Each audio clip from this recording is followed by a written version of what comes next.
W- Welcome, everyone, to Buddhist Center. My name is Jeff Allen. Happy New Year. It's so wonderful. Anybody who's able to hear this, you've woken up today. It's a new year on our calendar. And no matter what year it is or what day it is, if you are alive and you have this human basis, we have another opportunity to invest in our spiritual growth. And our spiritual growth will be the only thing that helps us, that we carry forward into our next lives, and then eventually the higher hopes of an abiding nirvana at the lowest level of liberation, or the non-abiding nirvana that the Buddha achieves by getting rid of the afflictive obstructions and the obstructions to omniscience. So we're so fortunate. We have this human basis. We have this day. We are alive, and we don't have the obstacles that so many sentient beings have to meeting with this holy, holy Dharma. So rejoice in the position that you're in with this human basis, but recognize the urgency. We must take advantage of it right now, because death comes. Nothing can stop it. We don't know when we're going to die. And the only thing at the time of death that's going to help us, the only thing that is going to really dictate where we go next, will be the state of mind that we have, and the virtues that we've accumulated, and then the non-virtues that we've accumulated. And we know that the virtues that we've accumulated give rise to happiness in the future, and the non-virtues that we've accumulated give rise to suffering in the future. And if we get to the time of death, and we can make really pure aspirations and have no regrets, because we've been a Dharma practitioner and we know that we've engaged in as much virtue as we possibly can, then we've really made use of this basis that we have, and there's no reason not to make use of it. We make use of it to try to get little tiny pleasures all of the time, and we'll go through so many trials and tribulations just to have the smallest pleasure within this state of existence. But we have the recipe where we can always have happiness and always abide in a state of bliss.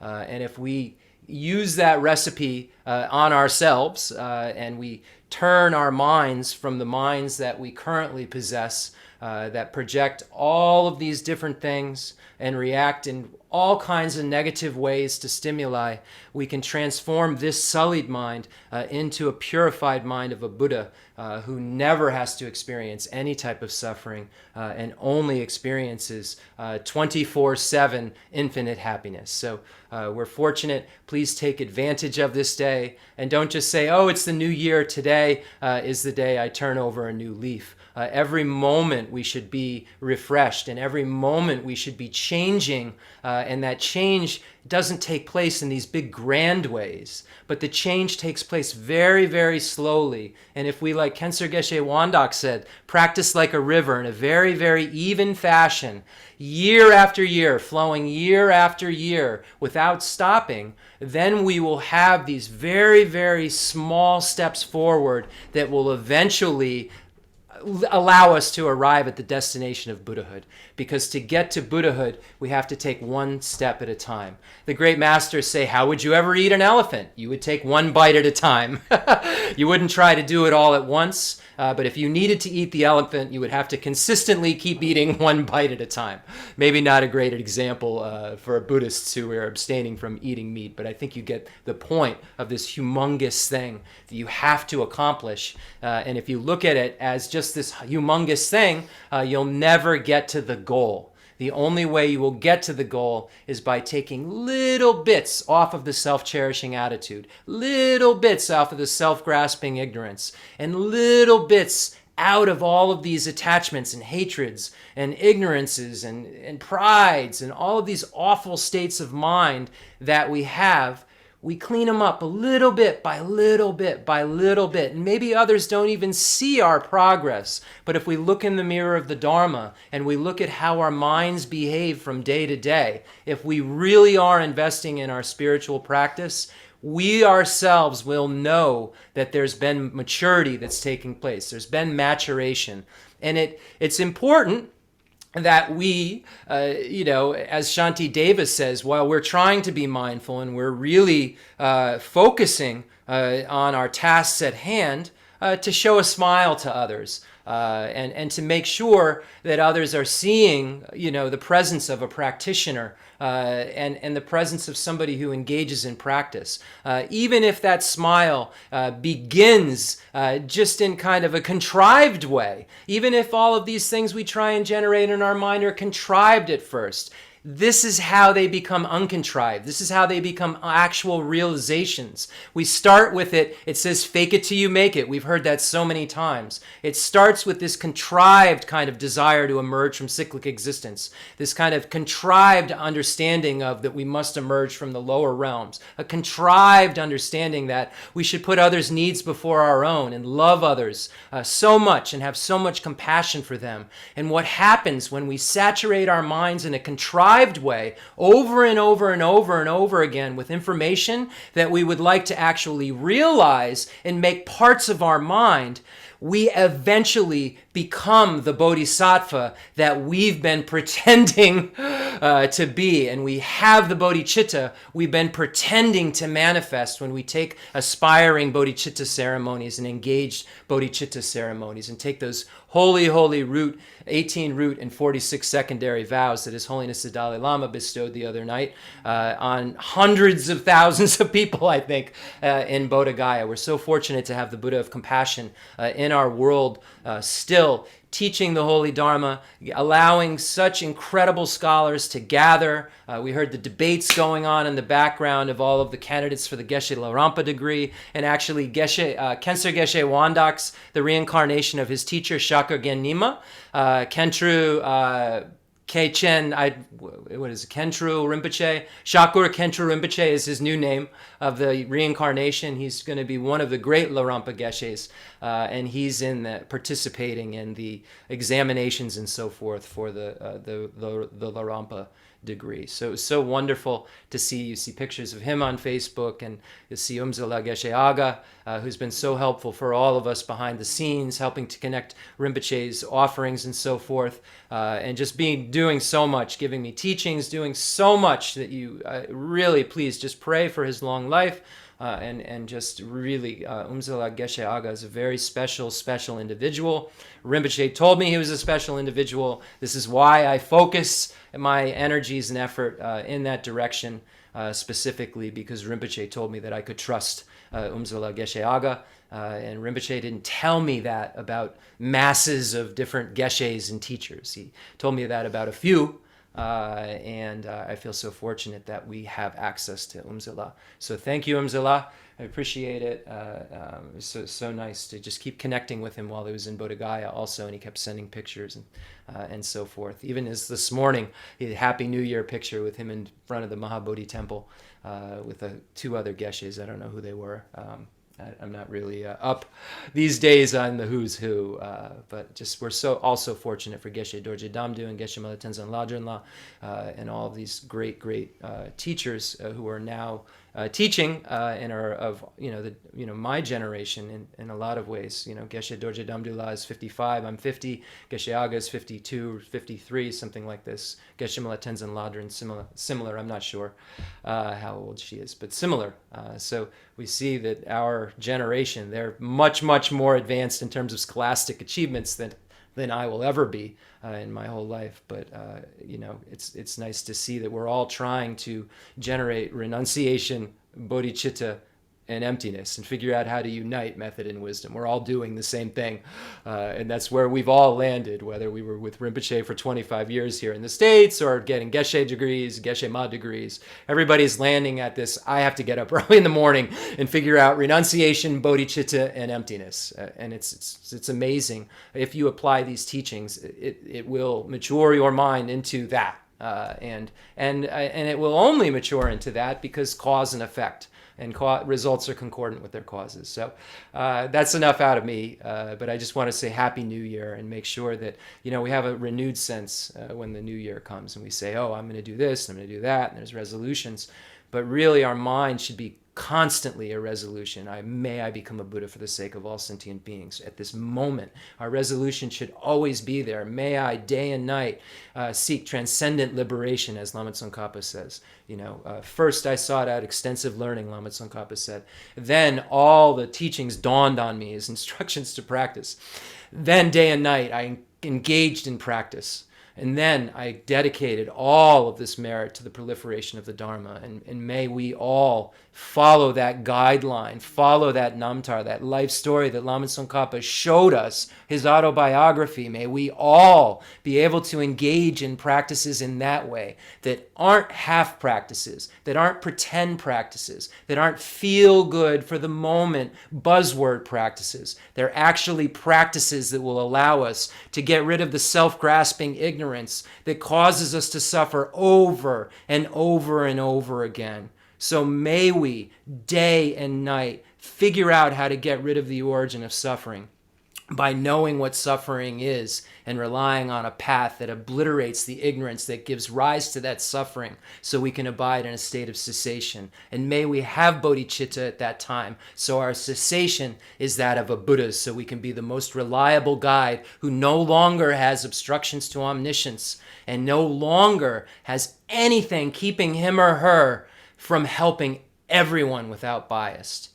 So let's get into a meditation posture that will allow us to set a good motivation to get our minds into a more neutral state, our minds to a place where we can really, really generate proper motivation for the Dharma. Hey, hon, could you just close that the rest of the way?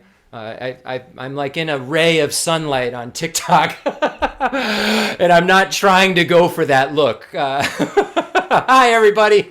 Okay, so may we get into a meditation posture that's conducive to clearing our minds. We'll get into the 7-point Vairocana posture. We've gone over it many times. I've taught it on all the different platforms and on YouTube, on all the teachings I've given the descriptions of this. So let's really get into the 7-point Vairocana posture. Most importantly, keep your back straight. Spine should be like a stack of coins. And we'll begin breathing in and out through our nose. Let's get our minds to a neutral space. We come into the teachings. We have so much attachment. We have so many things on our mind. We have so many things we have aversion towards. Our mind is so busy. So the point we're trying to get to here, and as Master Asanga says, is to get our minds clear to a state where it's focused.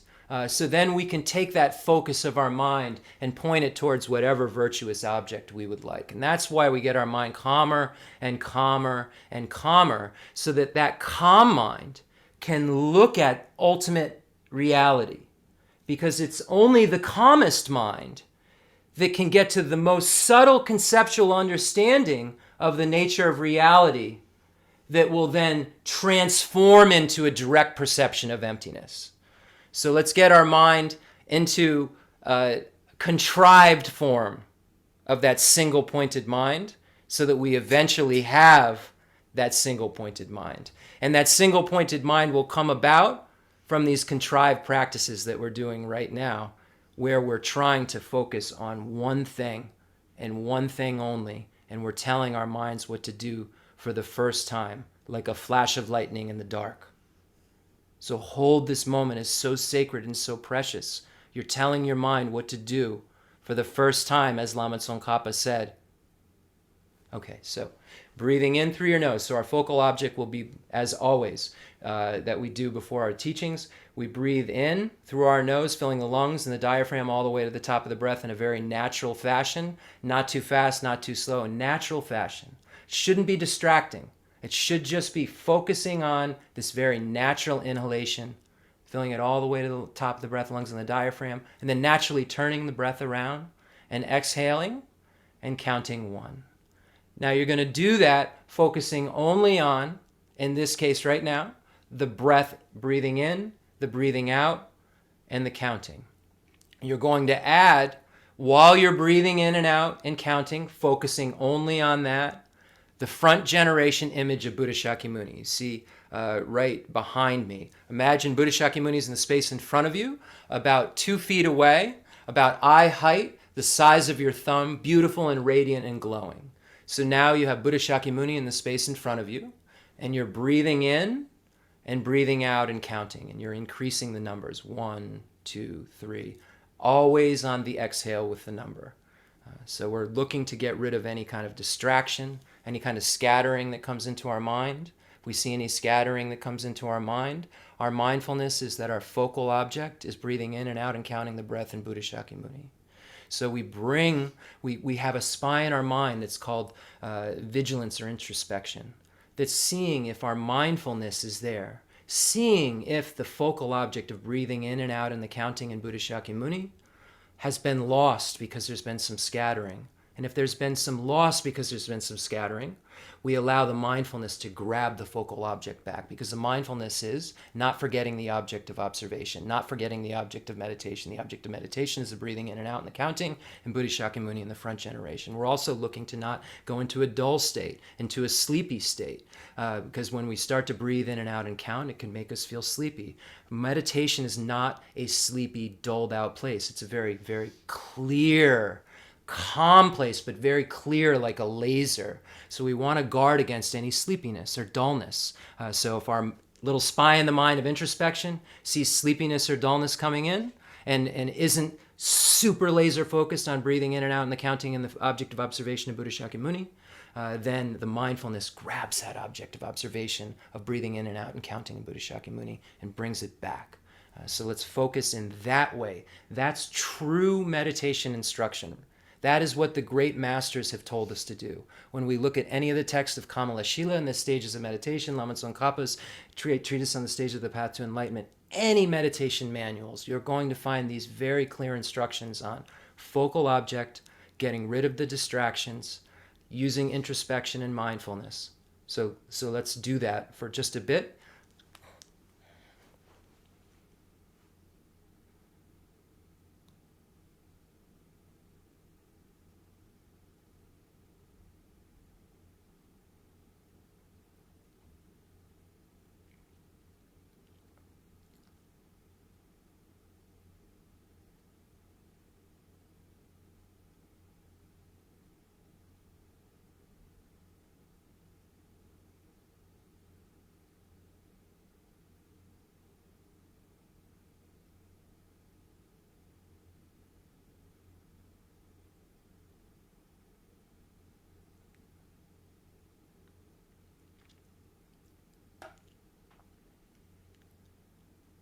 We're so fortunate any time to be able to think of such a holy being who's gotten rid of the afflictive obstructions and obstructions to omniscience.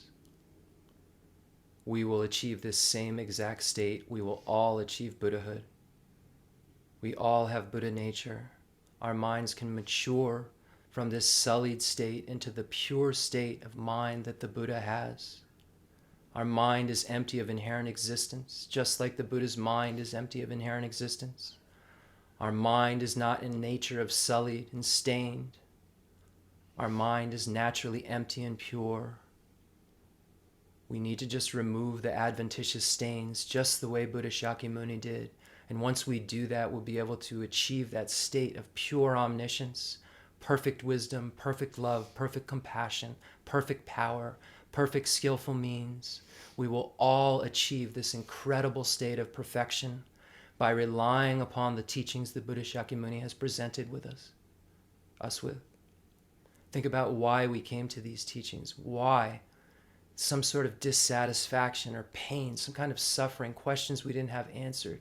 Think about all of the answers to those questions that Buddha Shakyamuni provides for us, and rejoice in that. Buddha stated in the Four Noble Truths that this is the superior truth of suffering, and showed us exactly what suffering is. Said that we're moving so quickly, we don't even know how fast we're moving towards birth, aging, sickness, and death, towards separating from things that we find so pleasant, from meeting with unpleasant things. We're moving so quickly towards the next thing we want and don't get. Moving so quickly towards having some sort of physical or mental suffering of these parts that we've been forced into. Buddha said that we're moving so quickly towards these states and we don't even see it. The moment we're conceived, we begin to die. But we seem in our minds like we're so static. We see like we have some sort of independent true existence. but that lack of freedom that we have, that forced situation that we have, where we're forced into the more coarse sufferings of pain of the body and pain of the mind. We're forced into the sufferings that we don't even see as sufferings, the happiness of cyclic existence that always has that self-destruct mechanism in it, that always turns into a state of suffering. Even the most loving relationships end in separation, whether because of incompatibility at some point in time or because of death. Death will come and nothing can stop it. We don't know when we're going to die, and the only thing that can help us is Dharma. The Buddha said that we again and again have to experience these sufferings. And the happiness that we seek out in cyclic existence is the bait that keeps us coming back for more and more and more and causes us more suffering. When those separations happen, we won't believe it was possible because we cling at ourselves and everything around us is having some kind of permanent, unitary, independent nature. We don't believe it. We don't believe that we could die in an hour, so we don't practice Dharma. And the Buddha said that we cycle in cyclic existence over and over and over again. Chandrakirti says in the Madhyamika Avatara, first sentient beings grasp at I, and then they grasp at mine, and then helplessly they turn like buckets on a water wheel. It's to the great compassion for beings like this that I bow down.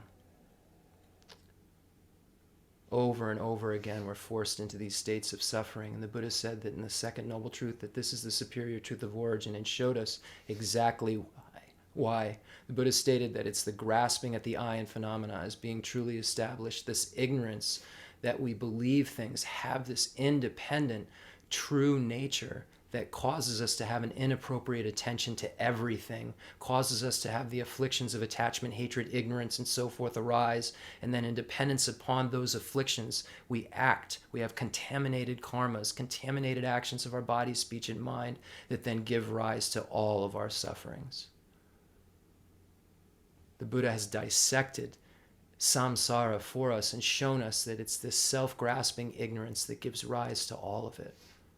All of our fears are brought about because of self-grasping ignorance. And the Buddha said that this is all can end in the third noble truth by stating this is the superior truth of cessation. All of this can end because all effects rely upon causes. The cause of the origin of suffering is self-grasping ignorance. Self-grasping ignorance is not a permanent state. It's not a natural state. It's an adventitious stain. It's an added stain. It's something that can be removed because the mind is not naturally ignorant.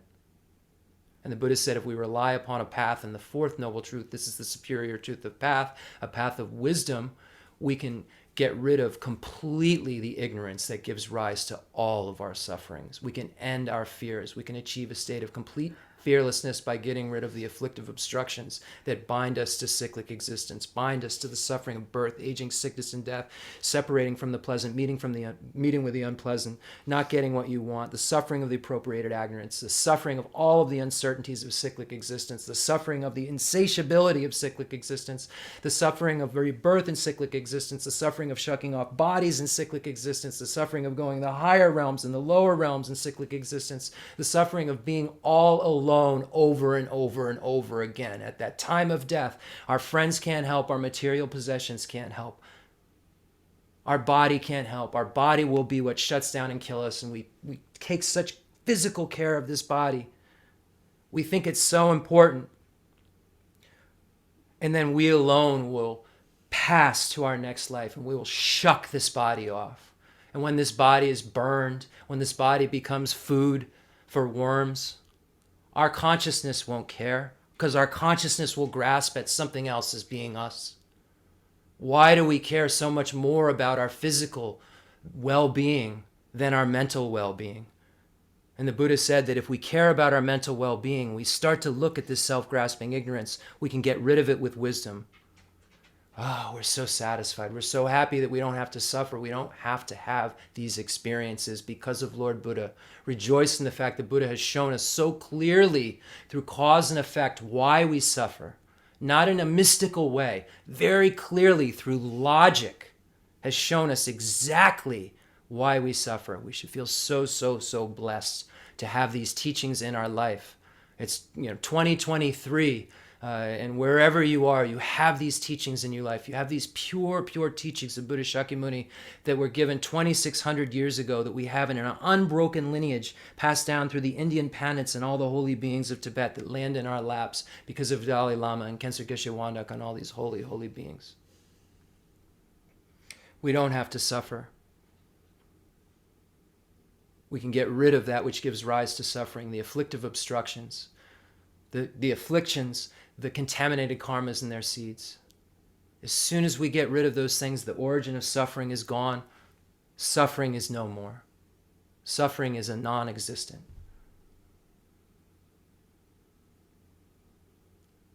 Feel so, so blessed.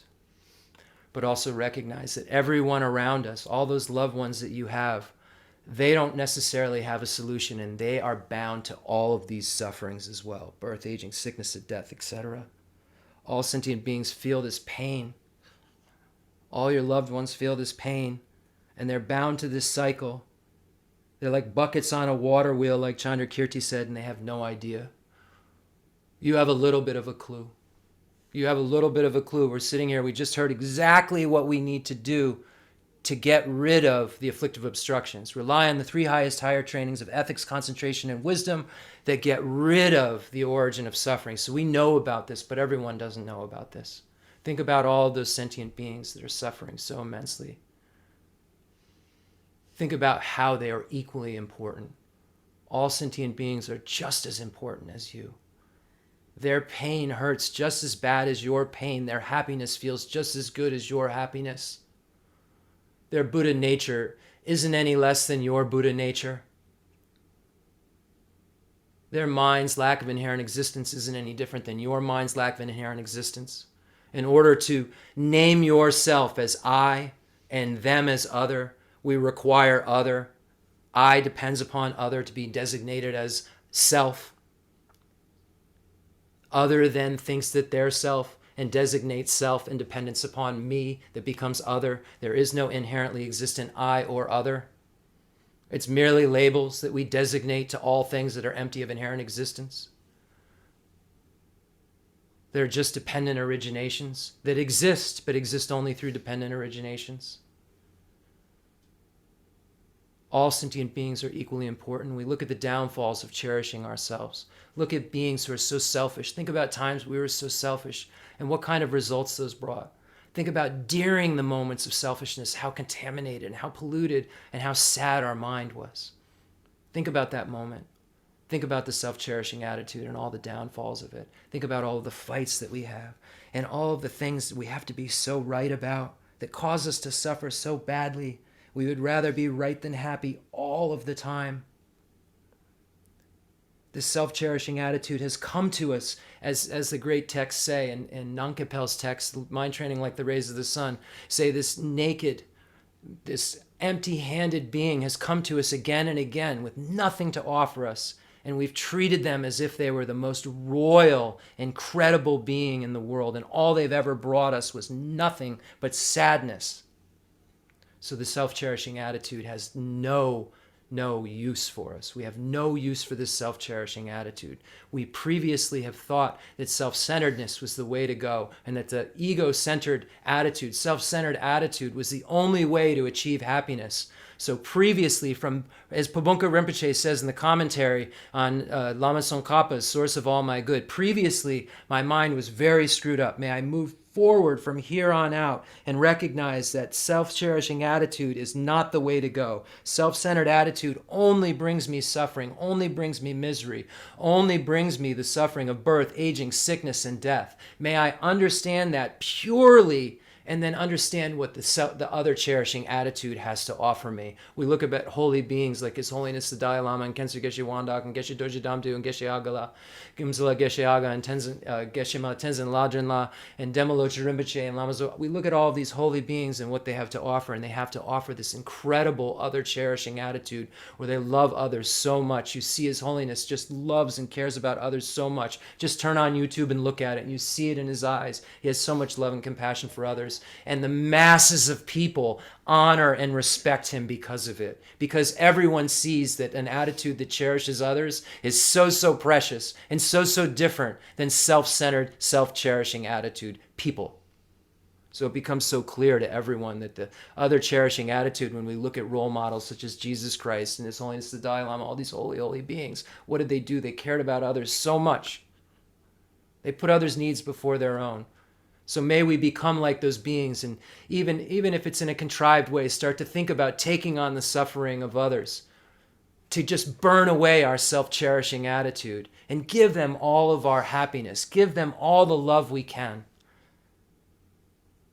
Put their needs before our own. We say, how can that make sense? How can that make us happy? And we see when a parent has a child, and that child is the thing they put right before all of their needs at that very moment, the highest form of happiness and bliss is experienced. The highest form of love is experienced in that moment that human beings can kind of experience. So we see how that other cherishing attitude and its most highest aspect in our human basis gives rise to just such happiness. That not self-centeredness, this other cherishing attitude gave rise to that feeling that parent had. We think about giving all of that love and all of that happiness to all sentient beings. We start to try to do it. We start to try to put others' needs before our own, because we recognize that's our way to bliss. If we can have everyone in the universe's needs before our own, we feel that much bliss, like a parent would when they first have a child, at all times for as many beings as there are. So just multiply the bliss that parent feels times every being in the universe, 24/7, 1,000 moments a second, and that's what the Buddhist state of mind is. May we learn to put others' needs before our own. May we see the great kindness of all sentient beings. Everything that we enjoy. This shirt I have on, so many sentient beings were responsible for making this shirt. When we look at all of the plants that needed to be planted, and the people working in factories, and people on delivery, warehouses and loading docks and driving trucks, we think about what it actually took to just get this shirt here, and then look around a room at all of the items that we have that allow us to enjoy our lives, allow us to be comfortable, and know that all of those things that we have, all of those enjoyments, were dependent upon other sentient beings. We require other sentient beings to have every form of happiness, all of our comfort. Generations before, seeds were planted hundreds and hundreds of years ago that were required for me to have the food I eat today.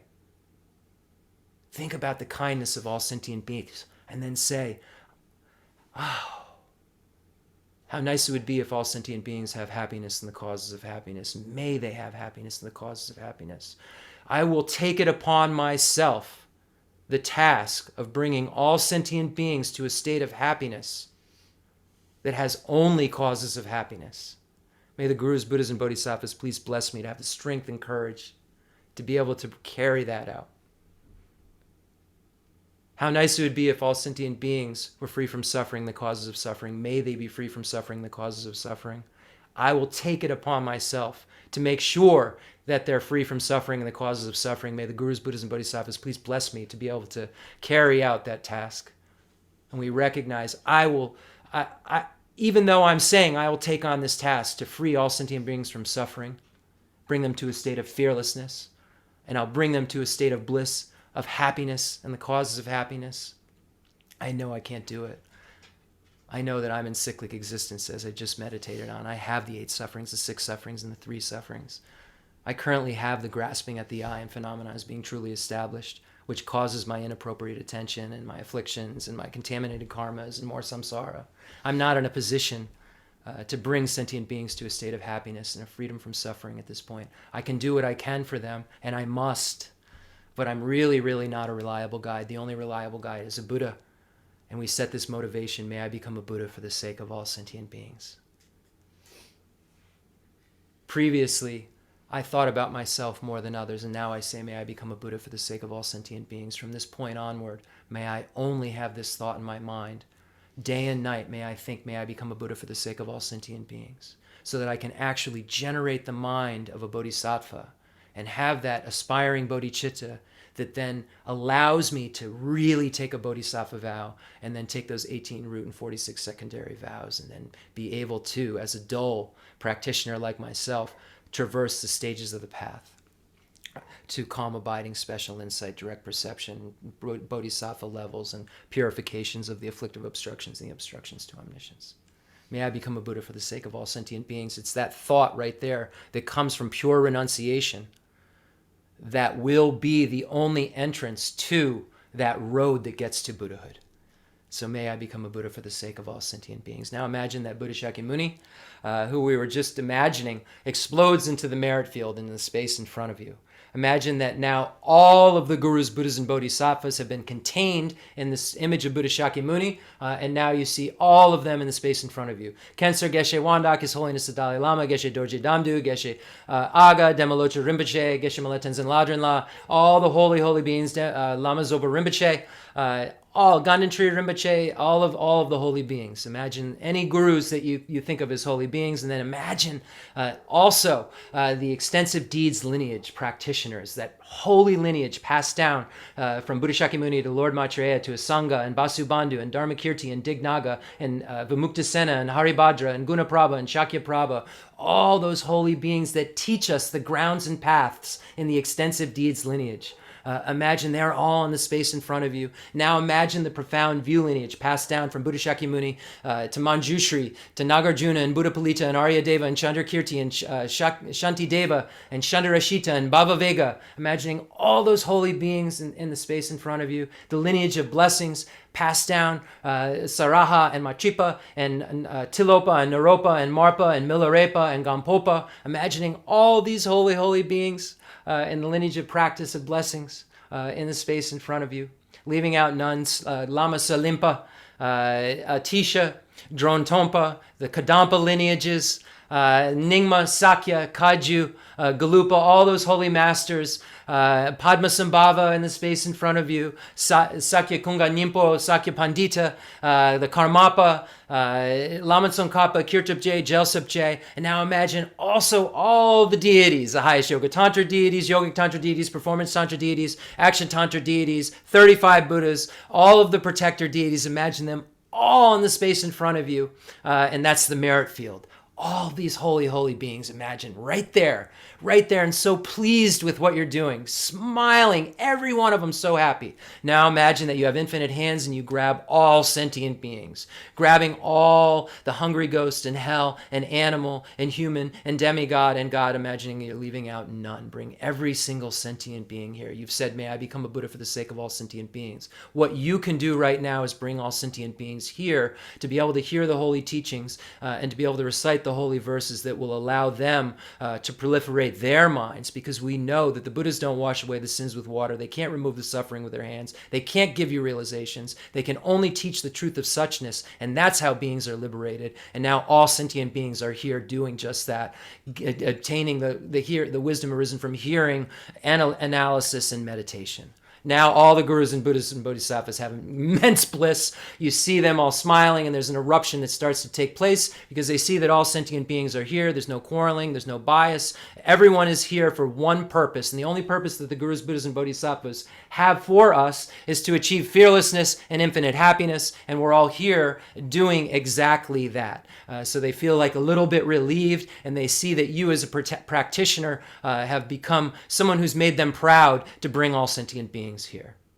Imagine that this brewing starts to take place. You start to see white light rays and nectars, blue light rays and red light rays and nectars, and blue light rays and nectars, symbolizing method, wisdom, and purification. Imagine that you and all sentient beings have a white Om on your crown, a red Ah at your throat, and a blue Hum at your heart, symbolizing body, speech, and mind, respectively. Now imagine that the white light rays and nectars coming from the bliss of the merit field start to shower down and rain and transform into white Oms and dissolve into the white Om at your crown and all sentient beings' crowns and purify all of your bodies. Now imagine that red light rays and nectars shower down and rain on you and all sentient beings and transform into red Oz, and dissolve into your throat and all sentient beings' throat, and purify your and all sentient beings' speech. Now imagine that blue light rays and nectars shower down and rain on you and all sentient beings, transform into blue hums, and dissolve in the hum at your heart and all sentient beings' hearts, and transform you and all sentient your and all sentient beings' minds into pure minds. Now imagine that all the Gurus and Buddhas and Bodhisattvas are abiding in bliss and in pure mind. You and all sentient beings are abiding in bliss and pure mind. And just imagine in a contrived way that right now you are that Buddha who has pure body, speech, and mind, because you will become that Buddha. You have Buddha nature, and you will proliferate your mind into the pure mind of a Buddha, and imagine that it's occurred.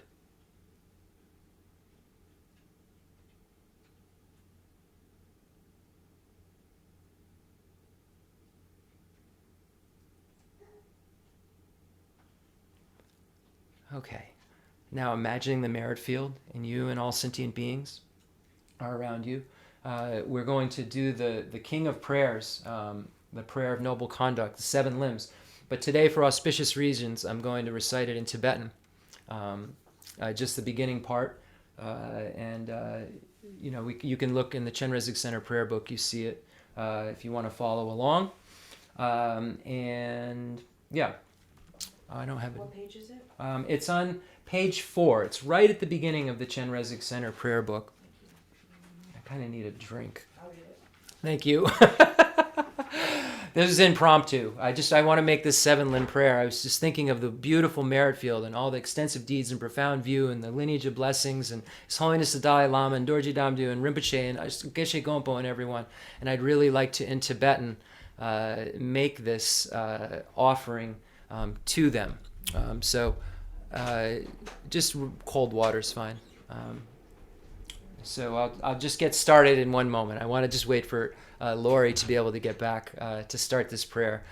Just a little bit of background. This is a prayer.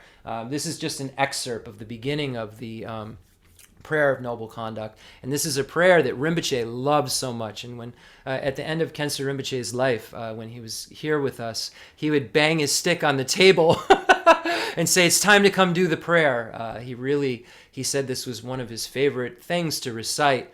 And it's very moving when you know what it means. When you look at the English of the entire prayer, it really goes over all of the paths and the 7 limbs. And it's a beautiful way. And it takes maybe 15 or 20 minutes to do the whole prayer. I think we did it one time on YouTube, and it's an extensive way.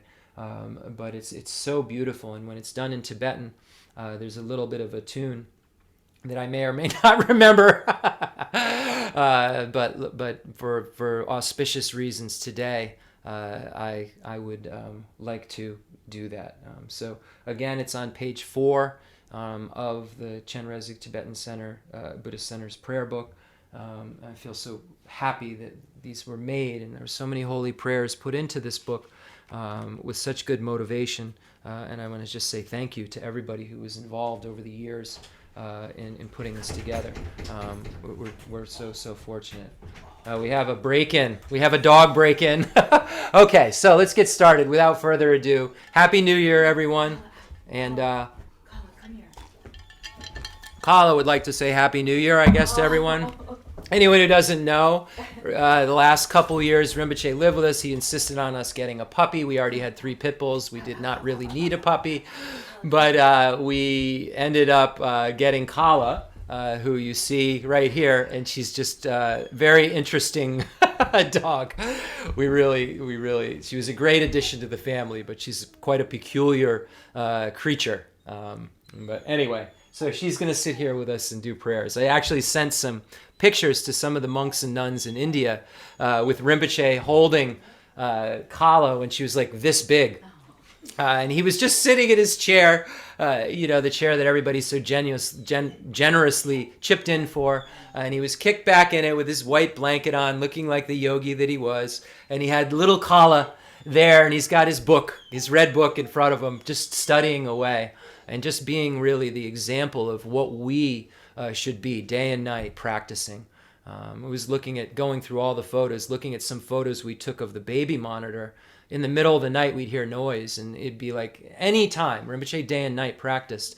We have pictures of him on that baby monitor, with like his flashlight, with his blanket up on his head, for whatever reason, his flashlight, and he's looking at his texts, and it just, what a great role model he was for us. So I really want to offer this to you, Rinpoche, this prayer. Jesun jambe an la shatse lo jinye da ju ji den na du som che ba mi yi zen ye gon da yi ma le de da dan je la le dang a yi dan e ja ji yo Zambo ji pe me lan de da yi de wa dan je yi ji ngu zun do Shen ji de nye le ra de ba yi de wa gon la ra do ja ze lo de ji de nga de nye zan je nan zan je zi ji na ju ba dan de da ji ji na ma lu ba dan je wa da ji ga wa mo de da nga ba mi ze ja zo nan jan ji la ja zo ja gon ji je wa gon ji yun den ra ju jin de wa je ba nan je da ji do me do dan ba na ma je wa dan zi nye na ma ju ba de ju da ma me ju dan du bu dan ba yi ye wa de da la ni ju bo ji na za dan ba na dan ji ju dan ye ma mu ma ri ra nyam ba dan ji be ji ba wa wa ju don ji ye wa de da la ni ju bo ji ji ba ga na la me ji ja ye da ye wa dan je la ya mo zan bo ju la de vya da ye ye wa gon la ja ze ju ba ji du ja je dan ni mo wan yi ni lo dang a dan de jin yi ji da de ba da ji ba ji ba de da dan je da ji zu zu ja shi ji ye wa gon dan zan ye ze ran je nan dan lo dan me lo dan ro wa gon ye zo na ga la ya de da gon yi je zo da ji ran ya na je ji den zhe na na zhan ju ri ma zan ye ma ja ni gong bo de da ji dan je la go lu la na me ba go wa go nya nian da dong gan je de da la dro wa gong la ben jin de wei jie ge ba jin ji de nie ju ba yan da ji de mo ra jo zo wa ji sha ze wa dan ji jin sha ba dan je zi yi rang gong jin zu wa yi ge wa jun ze da ji ji za ba dan je da gi shan ju jin Now we'll recite the Heart Sutra, remembering that you and all sentient beings are reciting this together. You've led them all here. The only thing that we can do is practice, and that's how we can remove the stains of our mind and become Buddhas.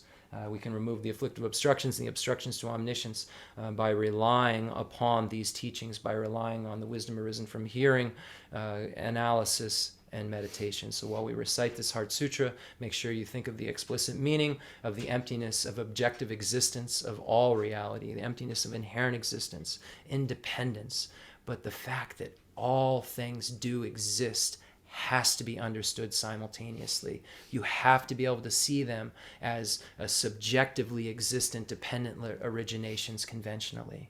We have to be able to posit that phenomena exists but does not exist inherently. And this is the middle way. The Buddha Shakyamuni stated that emptiness is dependent origination is the middle way, therefore emptiness is the middle way. So we have to be able to find our way to that middle way between the extreme of nihilism, where nothing exists, and substantialism, where we find some independent arisal from self-other, a combination of both, or causelessly. So we have to really be able to negate those two views where we see causelessness, like this nihilistic view, but also negate an idea that there's something findable from the object's side. And when we can find the middle way, where we can still posit that karma works, that non-virtue brings suffering, and that virtue brings happiness, whilst understanding that all of that virtue and non-virtue is empty of inherent existence. If you can posit that phenomena and samsara still functions, and karma and its results still functions, while being able to see that they're empty of inherent existence, then you have found the middle way. And the middle way is what was taught in the second turning of the Wheel of Dharma at the Sutra of the Heart of Transcendent Knowledge. And then implicitly within this, the meaning of the 100,000 verse, 20,000 verse, and 8,000 verse Perfection of Wisdom Sutras are contained. So therefore, we find the contents of the Bodhisattva paths contained. The path of accumulation, where one becomes a Bodhisattva, generates Bodhicitta, the mind that aspires to enlightenment, and as a regular kind of Bodhisattva, then takes the Bodhisattva vow, and then generates this kind of shamatha, which uses the shamatha to look at emptiness. So you have a union of calm abiding and special insight that gets more and more refined, and then one directly perceives emptiness. So you see the path of accumulation is where one starts as a bodhisattva. Then the path of preparation, when we look at it in terms of 5 paths, is where one then gets the union of calm abiding and special insight as a bodhisattva. And then the path of seeing is where he or she sees emptiness as a bodhisattva. And then the path of meditation is where he or she sees emptiness again and again and again, and gets rid of more and more subtle afflictions. And then eventually, from the path of seeing, where one becomes a first ground bodhisattva, to the end of the path of meditation, he or she gets rid of the afflictive obstructions and the obstructions to omniscience, eventually on the last 8th, 9th, and 10th bodhisattva grounds, and then becomes a Buddha. So we see how, and that Buddhahood is the path of no more learning. So we see the 5 paths, path of accumulation, preparation, seeing, meditation, and no more learning, presented in the Heart Sutra as well. So it's important for us to think about the meaning. I know I say it over and over again, but if we don't know the meaning, or we're not thinking about the meaning very clearly, then all we're doing is saying words in the air. All we're doing, sure, we're getting imprints, so maybe later we can learn it. But why don't we learn it now and think about what it means now and meditate on it now, instead of just looking at it as something that has some outer power to give us a blessing, when the Buddha never taught other powered is the way to get rid of origin. We ourselves can only be responsible for subduing our mind and abandoning non-virtue and gaining perfect virtue and subduing our mind. Buddha can't do that for us. The Buddha can show us how to do it. Buddha can't do that for us. So thinking about the meaning of the 5 paths, the 10 bodhisattva grounds, and what will be required for us to get to that bodhicitta, which are the teachings shared in common with beings of small and medium capacity, where we learn about getting rid of the lower realms, then we learn about getting rid of samsara through practicing the 3 highest higher trainings, and then we say, hey, not only do I want to be liberated, but I want everyone else liberated. How does that happen? And then we decide we must become a Buddha for the sake of all sentient beings. So that's all in this Heart Sutra. And the understanding that you wanting to become a Buddha for the sake of all sentient beings is empty of inherent existence. You're empty of inherent existence. The wish to become a Buddha for the sake of all sentient beings is empty of inherent existence, and those sentient beings are empty of inherent existence. Yet you, your wish, and sentient beings all exist subjectively, conventionally, but don't objectively exist from their own side because of dependent origination of causes and conditions, dependent origination of wholes and parts, and the dependent origination that is the ultimate dependent origination, which is the subject bringing all these objects into reality through names. And there is nothing that can be found in terms of the actual experiencing that you're having in your mind of an object that you've named apart from the mind naming it. If you try to find something outside of that, you will find parts that other beings can label as other things and think are something else. So we'll leave it at that. The Sutra of the Heart of Transcendent Knowledge. Thus have I heard, once the Blessed One was dwelling in Rajagriha at Vulture Peak Mountain, together with a great gathering of the Sangha of monks and a great gathering of the Sangha of Bodhisattvas. At that time, the Blessed One entered the samadhi that expresses the Dharma called profound illumination. And at the same time, noble Avalokiteshvara, the Bodhisattva Mahasattva, while practicing the profound Prajnaparamita, saw in this way, saw the five skandhas to be empty of nature. Then through the power of the Buddha, Venerable Shariputra said to noble Avalokiteshvara, the Bodhisattva Mahasattva, how should a son or daughter of noble family train who wishes to practice the profound Prajnaparamita? Addressed in this way, noble Avalokiteshvara, the Bodhisattva Mahasattva, said to Venerable Shariputra, O Shariputra, a son or daughter of noble family who wishes to practice the profound Prajnaparamita should see in this way.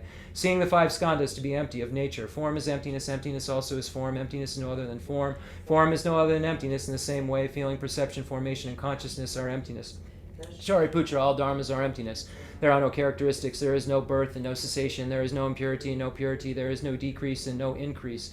Therefore, Shariputra, in emptiness there is no form, no feeling, no perception, no formation, no consciousness, no eye, no ear, no nose, no tongue, no body, no mind, no appearance, no sound, no smell, no taste, no dharmas, no I, dhatu, up to no mind, dhatu, no dhatu of dharmas, no mind consciousness, dhatu, no ignorance, no end of ignorance, up to no old age and death, no end of old age and death, no suffering, no origin of suffering, no cessation of suffering, no path, no wisdom, no attainment, and no non-attainment. Therefore, Shariputra, since the Bodhisattvas have no attainment, they abide by means of Prajnaparamita. Since there is no obscuration of mind, there is no fear. They transcend falsity and attain complete nirvana. All the Buddhas of the three times by means of Prajnaparamita fully awaken to unsurpassable, true, complete enlightenment. Therefore, the great mantra of Prajnaparamita, the mantra of great insight, the unsurpassed mantra, the unequal mantra, mantra that calms all suffering, should be known as truth, since there is no deception. The Prajnaparamita mantra is said in this way. Now meditate on the five paths: the path of accumulation, path of preparation, path of seeing, path of meditation, path of no more learning, and the emptiness of inherent existence of those paths while you recite this mantra. Deyata Om Gade Gade Bharagade Bharazam Gadi Bodhiswadhyata Om Gade Gade Bharagade Bharazam Gadi Bodhiswadhyata Om Gade Gade Bharagade Bharazam Gadi Bodhiswadhyata Om Gade Gade Bharagade Bharazam Gati Bodhiswadhyata Om Gade Gade Bharagade Bharazam Gadi Bodhiswadhyata. Thus Shariputra, the Bodhisattva Mahasattva, should train in the profound Prajnaparamita. Then the Blessed One arose from that samadhi and praised noble Avalokiteshvara, the Bodhisattva Mahasattva, saying, Good, good, O son of noble family. Thus it is, O son of noble family. Thus it is. One should practice the profound Prajnaparamita just as you have taught, and all the Tathagatas will rejoice. When the Blessed One had said this, Venerable Shariputra and noble Avalokiteshvara, the Bodhisattva Mahasattva, that whole assembly in the world with its gods, humans, asuras, and Gandharvas rejoiced and praised the words of the Blessed One.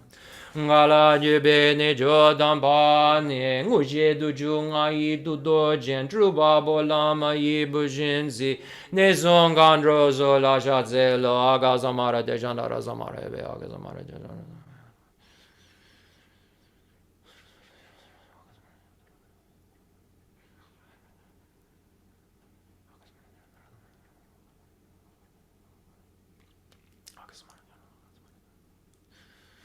Aga samara chandara samara medi ada on gate gate baragate barasangate buddhiso baba conchu sonji kai tembe doji she lobo doji mebo doji shewa doji dragi baje medo beshi tanchi shetin gori so gerin donja je shewa dan midun be jendan drewa dan tomba donji bon son son joji tashi de jan den da de lejo.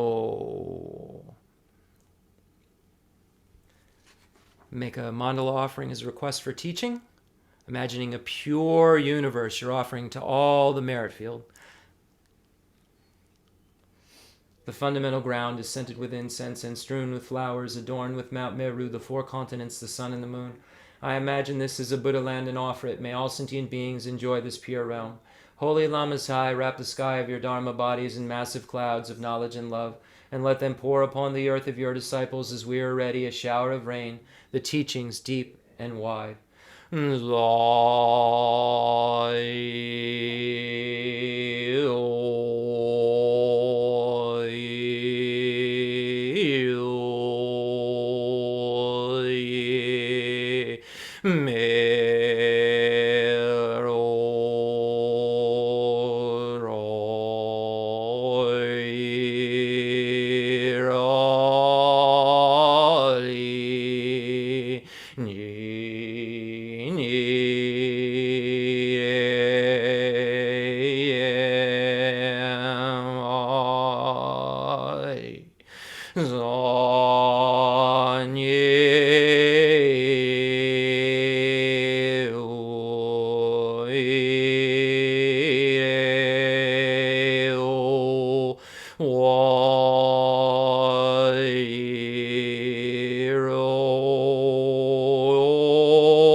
I send forth this jeweled mandala to you, precious Guru. Idam Guru Radha Mandala Radayami.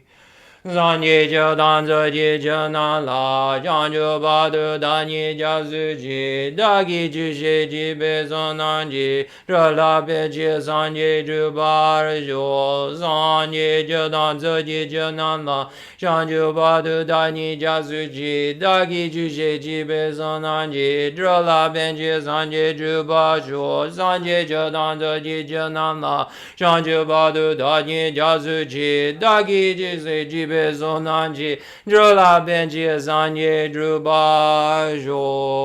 Enthused by great compassion, you taught the immaculate Dharma to dispel all perverted views. To you, the Buddha, Gautama, I pay homage.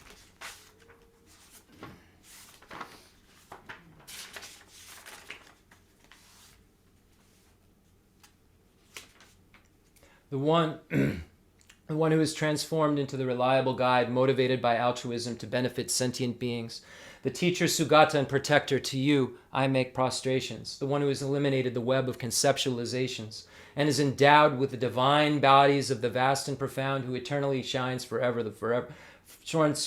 the forever noble light rays. To you, the Buddha, I make prostrations.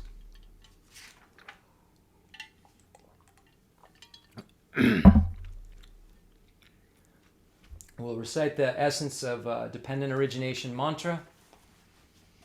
This mantra contains, we'll say it in English so you get the meaning of it. We see the Four Noble Truths presented in this one mantra, the essence of Dependent Origination Mantra. We may start saying it sometimes at teachings. Geshe Dorje Damdu always does. And we see this as a very, very important mantra. And even in Tantra, we see the essence of Dependent Origination Mantra. We all have Tara initiation, right? So when you practice Tara and you have the Tam at your heart and you have the mantra garland of, Om Tare Tu Re Mama Ayupuni and Pushtin Guru Soha going around, then you have Sanskrit alphabet going counterclockwise and clockwise, 2 rings, and then you have this mantra, the essence of Dependent Origination Mantra. So it was very interesting to find those connections as I heard Geshe Dorje Damdu reciting it and then seeing it in the Tara practice. So I think that we have a very, very strong connection because of that. We have the White Tara wish-fulfilling wheel practice given to us so much by Rinpoche, and Trijung Rinpoche's commentary is so clear. We're really fortunate. So all phenomena arise from causes. The causes are taught by the Tathagata. The cessation of causes as well is taught by the great seer. So we see all phenomena arise from causes. All compounded phenomena are impermanent. All compounded phenomena arise from causes. Everything is not impermanent. That's incorrect. That's not a correct teaching. All things are not impermanent. All compounded things are impermanent. But Buddha's cessation of suffering is not impermanent. So we have to understand how to differentiate phenomena when we express them. And the Buddha made it very clear in the beginning and at the end that all compounded phenomena are impermanent. That's why suffering isn't permanent, and that's why it changes into happiness. And that's why, because our mind isn't permanently afflicted, it can transform into purity.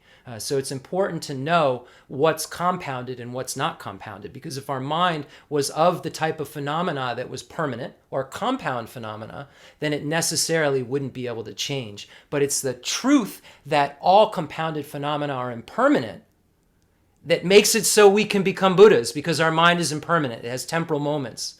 And our mind's, stains are not permanent. And if it's not permanent, it means that it's caused. And if it's caused and you remove the cause, it can't occur. So this is such an important teaching of the Buddha, that all compounded things are impermanent, but not everything's impermanent, because cessation, you can end your suffering forever because the cause isn't there anymore. If a cause isn't there anymore, then suffering doesn't occur. You currently have the absence of a 500-pound tiger on your head right now. Unless suddenly the causes for having a tiger on your head right now occur, you will permanently not have a tiger on top of your head.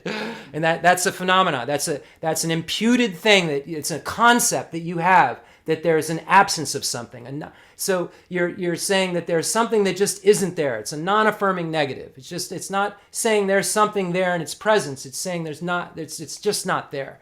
And cessation's the same way, and cessation's permanent. So it's important when we start to talk about Buddhism, we start to understand Buddhism, that we know and how to differentiate between impermanent and permanent phenomena. Because the Buddha said that all phenomena are in 2 categories, permanent phenomena and impermanent phenomena, and was so clear at the introductory level about that. And we must not confuse this. So all phenomena arise from causes. All compounded phenomena arise from causes. The causes are taught by the Tathagata. The origin of suffering is taught by the Tathagata. The cessation of causes, the cessation is taught by the Tata, as well is taught by the great seer, taught the truth of path. So we see that the truth of path was taught to end the suffering, and this suffering was caused, and we can just remove its causes. So one more time, all phenomena arise from causes. The causes are taught by the Tathagata. The cessation of causes as well is taught by the great seer. Om Dharma Hedu Bravava Hedun Dejan Data Gato Yavadat Dejan Jayo Niroda Ivam Adi Mahajramana Yeza Om Dharma Edu Bravava Edum Dejan Data Gato Yavadat Dejan Jayo Niroda Ivam Vadi Mahajamana Yeswa Om Dharma Edo Brabhava Edo Dejan Data Gato Yavadat Dejan Jayo Niroda Ivam Vadi Mahajamana Yezwa. All phenomena arise from causes. The causes are taught by the Tathagata. The cessation of causes as well is taught by the great seer. All composite things are impermanent. All contaminated things are the nature of suffering. All phenomena are in the nature of emptiness and selflessness. Transcending sorrow is peace. The Guru is the Buddha. The Guru is the Dharma. Likewise, the Guru is the Sangha. The Guru is the source of everything wholesome. I go for refuge to the Guru. I bow down to Khenso Geshe Wandak and His Holiness the Dalai Lama for making it so clear to all of us. And Geshe Lobsang Gompo and Geshe Dorje Damdila and Geshe Agala. But just really at the root we find Khenso Geshe Wandak, Geshe Lobsang Gompo, and His Holiness the Dalai Lama as like a triangle of power that has been so kind to teach us this. So if you are attached to this life, you're not a spiritual practitioner. If you're attached to samsara, you have no renunciation. If you're attached to your own self-interest, there is no bodhicitta. If there is grasping, you do not have the view. May this teaching be heard and understood in the language of all sentient beings. Okay. That was the Happy New Year extended intro. And now we'll start the teaching. Now, of course, it's all the teaching. And I remember asking Rinpoche, I said, I feel like we just start, the teaching and we say all these prayers and then it's like halfway through before we start to get calmed down. And I said, why is it okay if we set motivation and have a really kind of a good amount of time where we set motivation and think about the prayers and then see how these prayers would actually influence our mind first and then say them, because I felt like it would be a lot more effective like that for me. So I asked for permission to do that, and Rinpoche said, that's great. That's a great idea. So this is why you see these kind of meditations that we do at the beginning and the focus on the breath and so forth. These are all things that Rinpoche taught me and all things that I do on a personal, as a personal meditator. And a lot of folks, as they were taught by Rinpoche, maybe weren't there for every teaching. I was with him for 25 years and, for 20 of it, I was really his only translator. So anything he said, I said. So I really got to understand how to apply these teachings and how to meditate on these teachings. And Rinpoche really took it for granted that we were all getting that. I said to him one day that people were having these questions about how to meditate on the path and so forth, and he was so perplexed because he had given such detailed instructions. Sometimes the obvious isn't always so obvious, and I feel really fortunate to have a little bit of taste of these things to be able to share with you because of all of the years that I have tried to apply these to my life. And have really tried to change as a person and in very slow ways. And the rest of the world maybe at times might have said, oh, he doesn't look like he's changing so much. But only I knew what was going on in my mind. And, even though I don't now have renunciation, I don't have bodhicitta, I don't have the view of emptiness, I am attached to this life.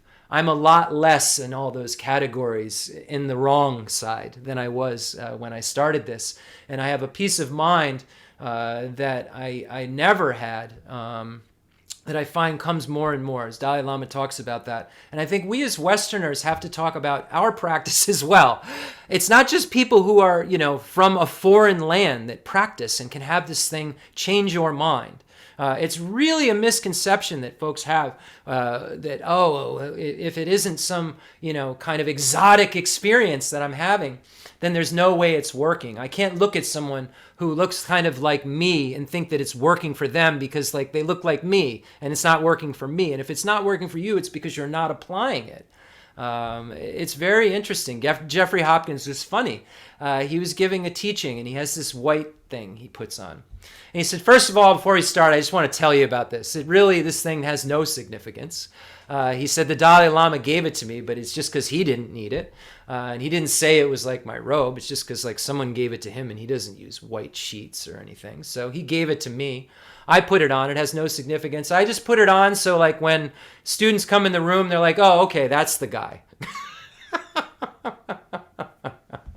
Oh, that must be the guy that's going to give the talk today. So we have to see ourselves as our teachers. We have to be able to see ourselves when we do the beginning meditation as a Buddha. If we have the audacity to say, may I become a Buddha for the sake of all sentient beings, if we really are thinking like that, we have to be able to see ourselves as having the potential to do that. We have to see ourselves in that light. And if we don't see ourselves in that light, we really aren't having the confidence that will be necessary. Confidence is necessary for bodhisattvas. That's not ego. Their ego is like way down here and they cherish others more than anything. But their confidence is higher than anyone in the world. Because they're confidently cherishing others more than themselves. So they have real confidence. It's not ego and pride. They may seem very sure. It's not ego and pride. It's confidence because they know what they're talking about. Chandrakirti said, hey, I'm a little nervous at the end of the Madhyamika Avatar. He says, who am I to talk about all these topics and say that these topics are accurate? But my teacher's Nagarjuna, and I know Nagarjuna is accurate, and I'm saying what he's saying. So if I'm saying what he's saying, we have no problems. So if I'm practicing what Kensur Geshe Wandak practices, if I'm practicing what His Holiness the Dalai Lama practices and Geshe Dorje Damdu practices, I don't have to look any differently than I do right now to become a Buddha. I don't have to transform into some exotic figure that isn't me, other than the deity. That Jeff will transform into, and Jeff will then have pride of the deity as. In a good way, courage of the deity, because now I can actually help sentient beings. That comes from the courage of practice and seeing that we will become a Buddha. We look at our teachers as who we will become. We see His Holiness and we say, we can do it. We don't say, he's amazing and he can only do it. He's saying, everybody, hey, I got this human body. Look, it's aging. You paying attention? You can do this too. You have the same body I have. You have the same mind I have. Yes, the Buddha, we look at the Dalai Lama as an emanation of Chenrezig, of course. But an emanation is just showing us what people do. People have birth, aging, sickness, and death. The emanation doesn't show us something people don't do. The emanation body shows us what people do, how people become enlightened, why they become enlightened, how much suffering there is, why they want to get rid of that suffering so badly. So whether it's a show or it's real, it's showing us exactly what to do. And we have to see ourselves in that light and have that courage. And it's through hearing these teachings, it's through by going through this in such detail and having the patience with it and saying, I remember I like 20 years ago, the introductory prayers were literally like a battle for me to get through. Like, oh my gosh, when are we going to get done with these introductory prayers? And now I hear like each sentence of the prayer, and it really is an instruction. And I don't have some special realization. I never ever want to present that to anyone out there.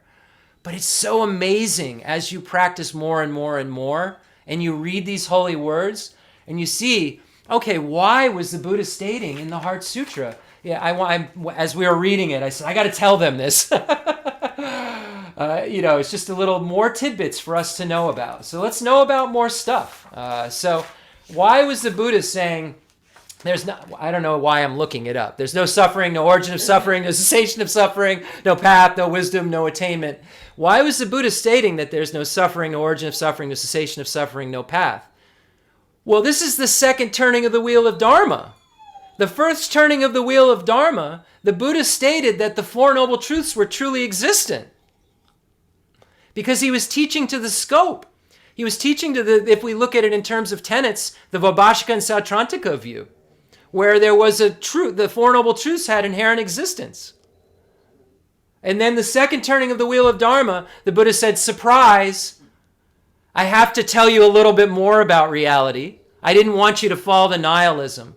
I didn't think at the first time I talked, I should tell you about this reality. But now I'm going to tell it to you, and please listen carefully because it's a middle way. It is not nihilism, it is not substantialism.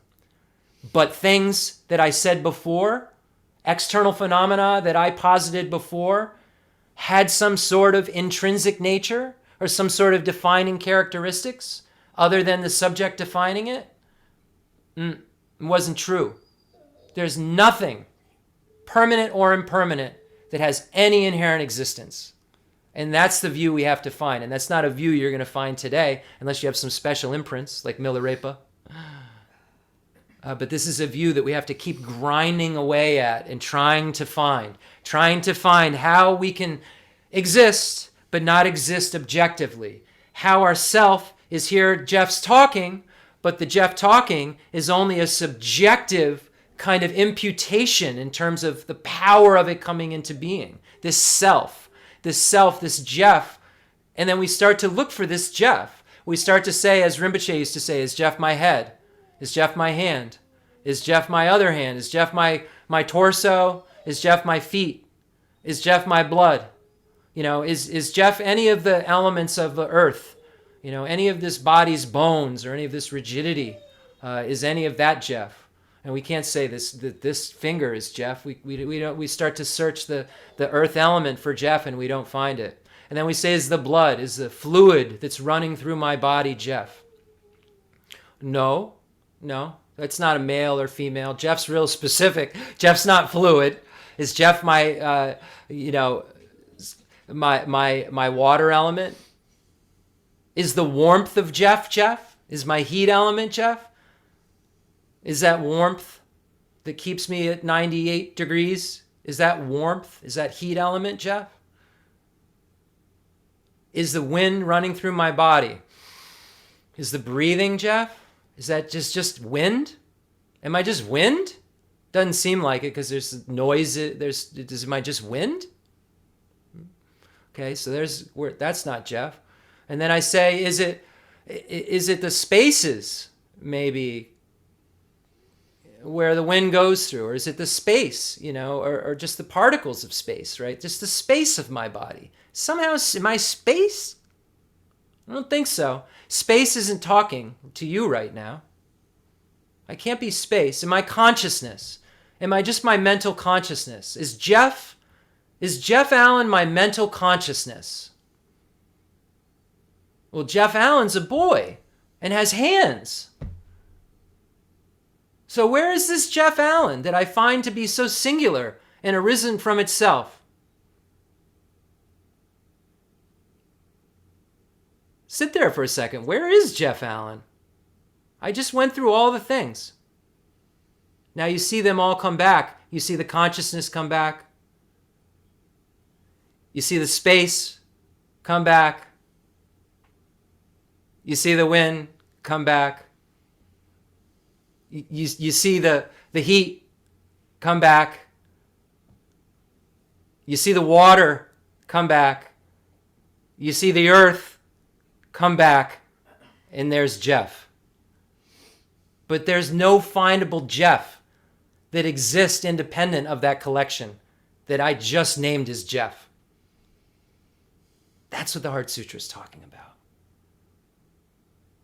And is Jeff my parts? If Jeff's my hand, how many Jeffs are there here? I have a lot of parts. Are there millions of Jeffs here?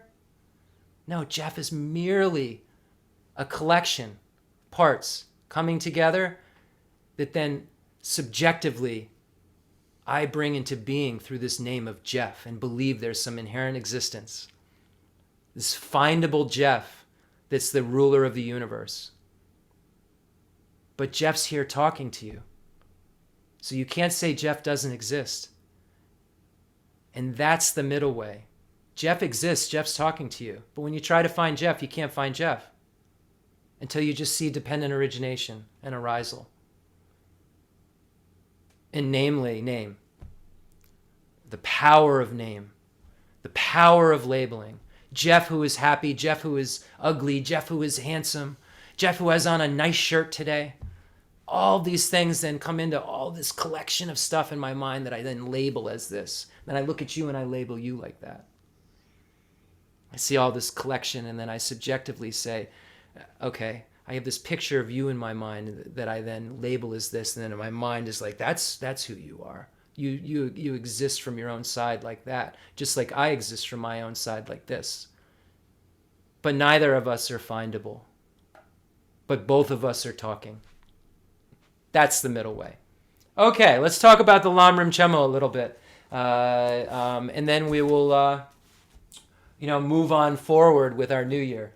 I'm going to at some point want to start to read some of the biographies. They're a little short. It's from this book, The Indian Buddhist Pandits, The Jewel Garland of Buddhist History. Roy Lee, many, many years ago, said that I should look at this text, and it's very accurate in terms of how we relate to the historical biographies of these pandits. And they're each of the stories, some of them are a few pages, some of them are longer, but it starts with Nagarjuna, and I'm going to read it today. That's how it goes around here. So I think it's auspicious. It's the new year. Nagarjuna, of course, was passed down the profound view lineage from Buddha Shakyamuni to Manjushri to Nagarjuna. Nagarjuna is the only reason we have a clue what emptiness means. I mean, yes, Buddha Shakyamuni presented it, but then it got lost because it was such a subtle view, and Nagarjuna went and got it. And there's a lot of mysticism in these stories too. And if you don't like that, I'm sorry. Just take it for what it is and just realize that a holy, holy being who presented something that no one really ever presented before about reality, and no one since has been able to negate, not even modern day physics. So however really this went down, this was a very special being who showed us something that no one knew. No one knew. And to this day, people try to know something more, and no one does. They debate and they debate and they debate in the monastery. 25 years, tens of thousands of monks to try to negate, to try to stop Nagarjuna. That's the point of debating. You're trying to get rid of your own doubts. So you're trying to say, no, he's full of it. Nagarjuna's wrong. So you're debating to try to prove Nagarjuna wrong. Physics and everyone's trying to prove Nagarjuna wrong. And they've only landed at the view like 3 steps below Nagarjuna's view of the mind-only school.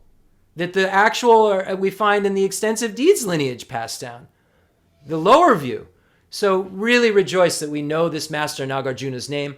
We'll read a little bit of his story, and then we'll move into the Lamrim Chemo. That seems fair. It says it's written in the Lankavatara Sutra. So Nagarjuna was prophesied by Lord Buddha to come. The path of the individual vehicle cannot be used by one with extreme view. Who will uphold it when you, the master, pass away? Pray, tell us. After you have long entered parinirvana, who will arise and maintain the way? So here, how do you not fall to extremes?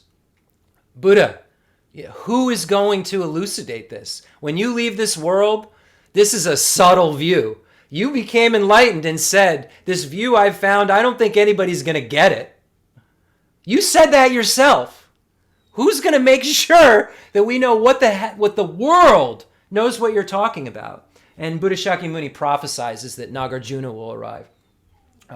The Lord Buddha answers, in the southern Beda will come one renowned as the magnificent monk. His name will be Naga. And everywhere he will destroy the concepts of existence and non-existence. He will elucidate to all the world my path, the peerless Mahayana. He will attain the stage of the joyous one and will transmigrate to the blissful realm. Transmigrate to the blissful realm. It's a bodhisattva level. Joyous is the first bodhisattva level after you see emptiness. In accordance with many prophecies found in both sutras and tantras, the mighty protector Nagarjuna took birth in a Brahmin family in southern India in the land of Beda, a country of fragrant grass. At the time of his birth, his parents consulted an astrologer and were warned that even though their son had the auspicious marks of a holy being, he would not live longer than a week. However, added the astrologer, if you offer consecrated food to 100 ordinary people, he will live a further 7 days. If you make this offering to 100 Brahmins, he will live 7 more months. Or if you make gifts to 100 Buddhist monks, he will live 7 years. I know of no other way to prolong his life. So the parents made offerings of the last mentioned kind. So they made offerings to all the hundreds of monks so he could live to be 7 years old. When 7 years were almost gone, the parents sent their son away on a pilgrimage with a servant because they could not bear the thought of seeing his corpse, because they know he's going to die. The 2 travelers came to Nalanda, where they met the Brahmin Saraha, and told him their story. Saraha answered that the boy could escape death if he were ordained as a monk. Nagarjuna agreed to take ordination and received initiation into the mandala of Amitayas, long life deity. Amitayas is the deity on the crown of Tara. Is the emanation or one of the bodies of Amitabha. One's enjoyment, one's emanation. Sorry, I've forgotten. He practiced the mantra recitation through the last night of his 7th year. In this way, he freed himself from the fear of death. The following year, Nagarjuna received novice monk ordination. He became proficient in all branches of knowledge and both the Hinayana and Mahayana Sutras. Saraha also gave him many teachings on the esoteric mantrayana, such as Guhya Samaja and so forth. He received all the tantric teachings in their entire oral traditions. Thus he progressed to the sublime mastery. Then he went to see his parents again. He received full ordination from his abbot and was given the name of Pelden, Manjushri, was given the name of Pelden. Manjushri looked after him as he had done in previous lifetimes. It happened that there was a terrible famine which continued for 12 years. Magadha became practically a wasteland, and the monks of Nalanda lacked all necessities. Saraha asked Nagarjuna to provide for them. Nagarjuna decided to find out how to make gold. He took 2, Rinpoche told us this story so many times. He took 2 sandalwood leaves and the appropriate mantras and gave them the power to instantly transport a person to wherever he wished to go. Holding one leaf in his hand and concealing the other in the sole of his sandal, he traveled across the ocean to an island where a famous alchemist lived.